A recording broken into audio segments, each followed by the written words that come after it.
நான் C. Joseph Vijay எனும் நான்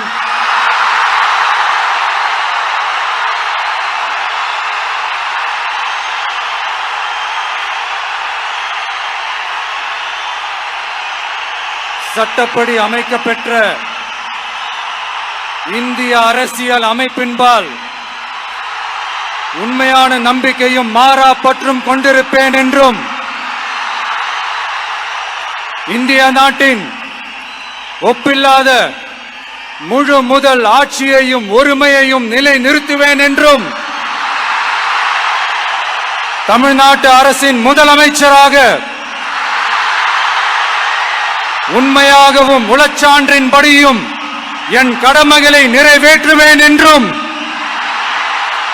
அரசியல் அமைப்பிற்கும் சட்டத்திற்கும் இணங்க அச்சமும் ஒருதலை சார்பும் இன்றி விருப்பு வெறுப்பை விலக்கி பலதரப்பட்ட மக்கள் அனைவருக்கும் நேர்மையானதை செய்வேன் என்றும் ஆண்டவன் மீது ஆணையிட்டு உறுதிமொழிகிறேன்.